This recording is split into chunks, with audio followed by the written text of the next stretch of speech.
The news comes as a shocking blow, overturning a belief that had taken root in recent days. It's not the Society of St. Pius X that has turned its back on Rome. It's Rome that, once again, has chosen not to look it in the eye.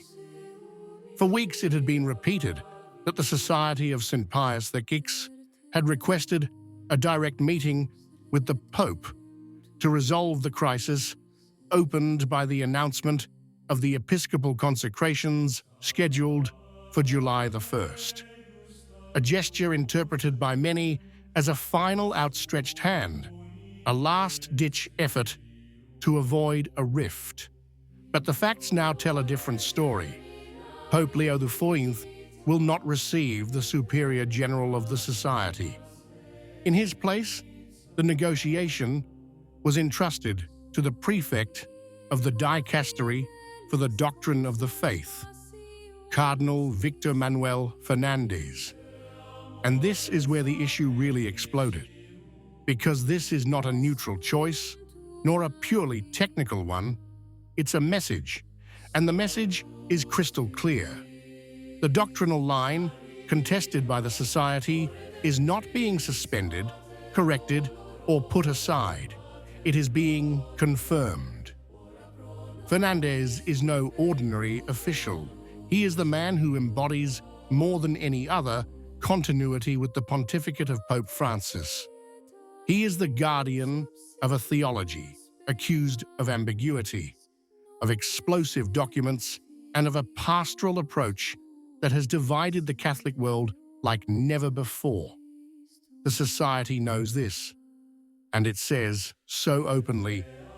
In an interview published on February 5th on the Fraternity's official website, Superior General Davide Pagliarani breaks with diplomatic caution. The words are measured, but the content is incendiary. Episcopal consecrations without a pontifical mandate, he explains, are not a provocation, but an extreme measure imposed by a grave necessity for the good of souls. A need that, far from having diminished, would have worsened with the first choices of the new pontificate. The key point is this.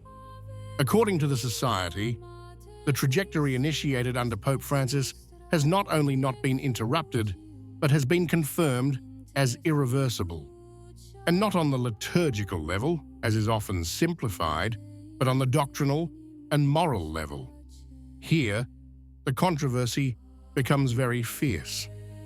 Pagliarani speaks of a preaching reduced to slogans, of a new evangelization that empties the gospel to make it acceptable, of a synodality that replaces the Church's perennial responses with contingent decisions, dictated by consensus and not by truth. The result, he argues, is there for all to see: moral confusion, sacraments administered without the necessary gravity, disoriented faithful. It is not a question, he insists, of the invalidity of the sacraments, but of their unworthy administration, because it is separated from a complete preaching of the faith. An accusation that touches the raw nerve of the contemporary crisis. If morality is not taught, consciences are not formed, confessions become invalid, and sacrilegious communion becomes commonplace. This, for the Fraternity, is a state of necessity. To those who object that the Fraternity has no canonical mission, Pagliarani responds by recalling the supreme principle of ecclesiastical law, the salvation of souls. It's the law of laws, he states, citing the code of canon law. When souls are in danger, charity demands action, even in the absence of a formal mandate, not to replace the Church, but to serve it.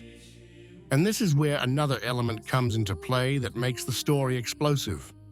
According to several journalistic sources accredited to the Vatican, it was not the Society that requested the meeting with Rome at this stage, but the Vatican itself, after the public announcement of the consecrations on February 2nd. This detail is far from insignificant. It indicates that, at least formally, Rome is not treating the issue as a finished schism. This is also confirmed by a specific fact. The management of the dossier has been entrusted entirely to the dicastery for the doctrine of the faith. The ecumenical channel is excluded.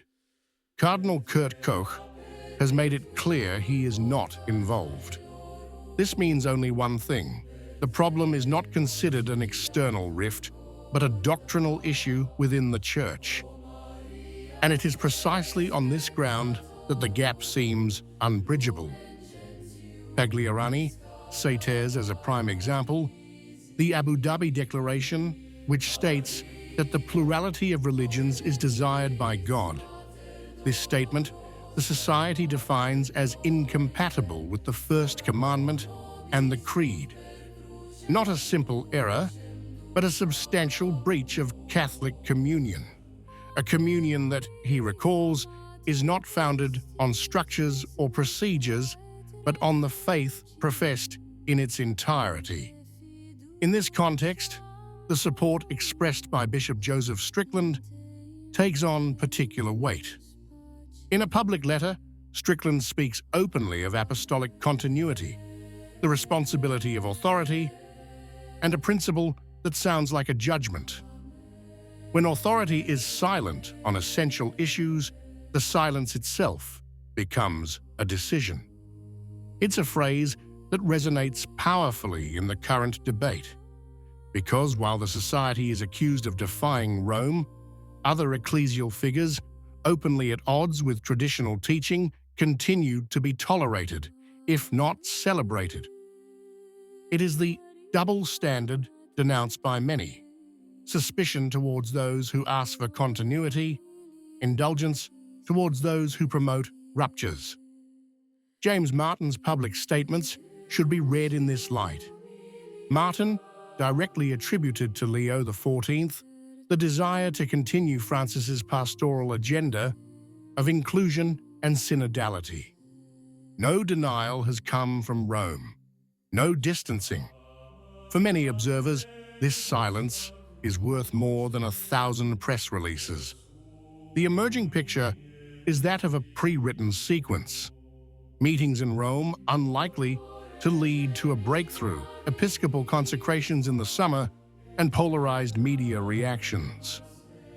On one side, those who will speak of a necessary and legitimate act. On the other, those who will cry out for an automatic schism. And in the middle, a Vatican that might choose words of sorrow but avoid the most explosive formal action. However, there is no shortage of criticism within the traditional camp. Some observers point out a contradiction. If Roman authority is seen as actively involved in the crisis, why seek its tolerance or legitimacy? Either necessity justifies the act itself, or we continue to recognize as the source of legitimacy the very thing we denounce as the cause of the problem. An unresolved tension that runs through the entire debate. Yet, beyond the analyses, one indisputable fact remains. The Society of St. Pius X did not ask for a confrontation, but for a direct confrontation with the Pope. That confrontation will not take place. In its place, a dialogue entrusted to the very symbol of the contested line. This is the heart of the news today. It's not just a disciplinary issue, it's not just a liturgical problem, but two visions of the Church that look at each other without recognizing each other, while what is at stake is not a diplomatic balance, but the faith transmitted, the sacraments administered, the souls entrusted to them. July 1st is approaching, and whatever happens, one thing is already clear. The crisis is no longer underground. It's now plain for all to see. What do you think? If you liked the video, comment. Amen. God bless you.